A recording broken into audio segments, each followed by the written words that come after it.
bienvenue sur les antennes de Radio Territoria et Bâti Radio. Ravi de vous retrouver sur cette tournée du Renault Tour, 5e date de la tournée régionale.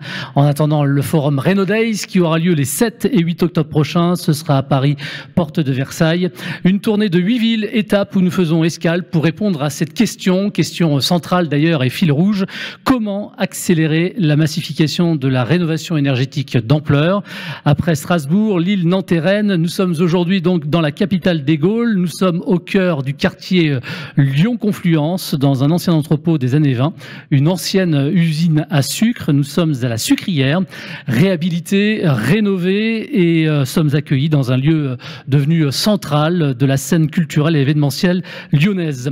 Au programme de ce Renault Tour, 4 tables rondes, des interviews avec des acteurs locaux, des professionnels, des organisations, des représentants de filières, également des élus, avec le vice-président tout à l'heure de la métropole en charge du climat, de l'énergie, réseau de chaleur et production du froid, et l'adjointe au maire de Lyon, déléguée au logement et au renouvellement urbain.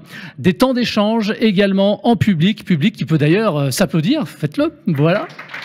Merci à vous.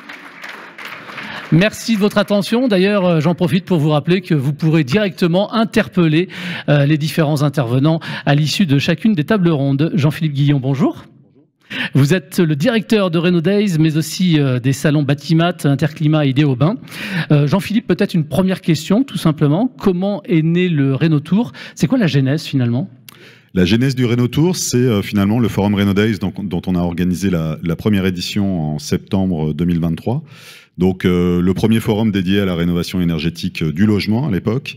Et lorsqu'on a organisé ce forum, donc c'était un hall à la porte de Versailles avec à peu près 5000 visiteurs, on avait 2 tiers du visitorat qui venait d'Île-de-France et un seul tiers qui venait des régions. Or c'est un enjeu, comme vous le savez tous et toutes, national. Donc on s'est posé la question du meilleur moyen de pouvoir inverser la tendance, c'est-à-dire avoir 2 tiers des visiteurs des territoires et nous permettant comme ça aussi de doubler le nombre de visiteurs pour la 2e édition. On l'avait dit 7 et 8 octobre 2025.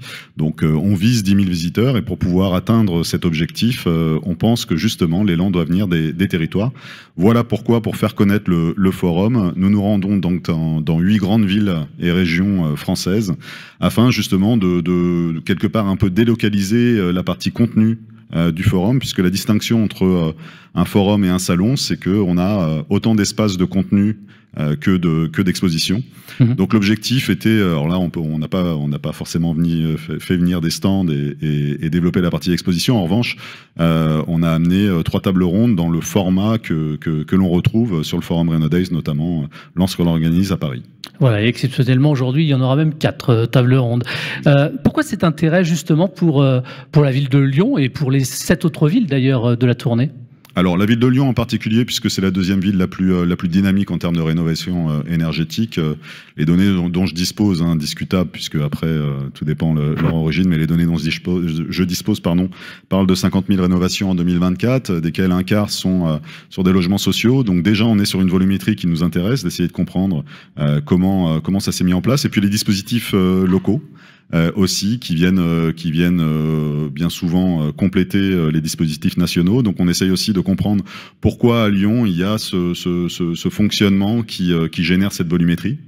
Et notamment une manière d'approcher la rénovation énergétique du logement qui nous a semblé pertinente, à savoir de ne pas uniquement l'aborder d'un point de vue d'avoir une dissociation entre l'accessibilité pour tous et des facilités pour les personnes à bas revenus, donc avec cet objectif de rénovation, d'aller vers une maison BBC obligatoire pour des gens avec un certain type de revenus, et puis avec un petit peu plus de souplesse pour les gens à revenus modérés, et avec manifestement une combinaison d'accompagnement public et d'aide publique qui fonctionne. Donc c'est une des raisons pour lesquelles on vient aussi observer ce qui se passe ici. Et puis après, Lyon et les autres villes, pour renforcer en fait notre visibilité des bonnes pratiques en région, savoir en fait ce qui se passe dans les territoires, et puis d'une certaine manière s'inspirer de ce qui s'y passe pour pouvoir le ramener ensuite au forum à l'échelon national.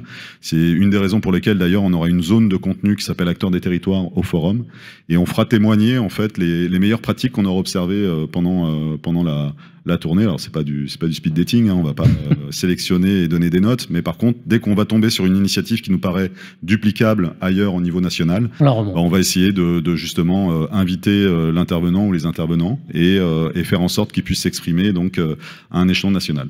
Alors, c'est quoi les différentes thématiques qui sont abordées à l'occasion de chaque date du Rénotour ? On a souhaité avoir un fonctionnement commun lors de ce Rénotour pour qu'on puisse aussi plus facilement guider les personnes qui nous accompagnent, qui suivent, également celles qui suivent à distance sur l'ensemble des canaux digitaux qu'on a mis en place. Donc on a cette visite systématiquement, on fait ça sur un site qui a été réhabilité, rénové, comme vous l'avez dit, et qui sont différents d'une ville à l'autre. Je vous invite à aller regarder les podcasts justement, et vous verrez à quel point on a fait ça dans des sites complètement différents. Ensuite, on enchaîne par généralement 3 ou 4 tables rondes suivant le nombre d'invités sur les 3 grandes problématiques, donc une autour de la réglementation, des aides publiques, que ce soit et des possibilités de financement aussi. Hein. Donc on interviewe à ce moment-là, on fait intervenir des gens qui sont à la fois des élus, qui sont aussi dans les différents dispositifs, organismes qui gravitent aussi autour de ces problématiques. Ensuite, on fait témoigner donc généralement des gens du privé ou en tout cas des personnes, des industriels ou des sociétés de services qui viennent avec des solutions innovantes pour apporter quelque chose de pratique pour accélérer la massification de la rénovation énergétique. Et on termine avec un des enjeux de cette problématique de rénovation énergétique, la formation, la reconversion, le recrutement, puisque il nous manque plus de 170 000 postes pour pouvoir atteindre les objectifs qu'on s'est fixés. On peut même parler de 600 000 postes à horizon 2030 avec les départs en retraite, donc c'est un véritable enjeu. Et même si aujourd'hui on n'est pas dans la dynamique de volumétrie qu'on souhaiterait à l'échelon national, on reste malgré tout en manque de ressources. J'insiste sur un dernier point, c'est que chaque tournée donne la parole à des acteurs locaux, puisque notre objectif n'est pas de venir expliquer ce qui se passe au niveau national, mais de vraiment rester sous un angle local, donc avec des bonnes pratiques locales expliquées par des gens qui sont basés ici ou qui peuvent être basés d'ailleurs, mais qui ont en tout cas une activité dans la région. Ouais, qui sont des vrais acteurs locaux et qui savent donc de quoi ils parlent, évidemment. Vous parliez de visite tout à l'heure, vous avez visité justement les lieux. Qu'est-ce que vous en avez pensé ? Alors c'est paradoxal parce que c'est un lieu qui appartient à un concurrent, mais pour autant on était très intéressés parce que c'est un lieu historique. Ouais. En fait, il y a plusieurs choses qui m'ont marqué, mais je trouve ça toujours intéressant quand on a l'architecte qui est présent et qui nous explique en fait la dynamique de son intervention et du fait d'avoir voulu garder en fait l'origine du bâtiment et de ne pas l'avoir transformé et pourtant d'avoir travaillé sur une volumétrie assez impressionnante, y compris sous l'angle énergétique. Donc c'est ce qui m'a intéressé, c'est presque en comparaison avec les autres sites qu'on a pu visiter ensemble et où on a organisé la tournée, c'est qu'on est sur une volumétrie telle que les enjeux et les pratiques étaient encore d'un autre calibre. Voilà, donc j'invite tout le monde à retrouver justement l'interview en podcast pour comprendre ça dans le détail. Mais c'est effectivement un bel exemple, une nouvelle fois d'un projet tertiaire, puisque je n'en ai pas parlé, mais c'est vrai que la 2e édition du forum, sa particularité, c'est qu'on ne sera pas uniquement sur le logement, on sera également sur le tertiaire, notamment le tertiaire privé.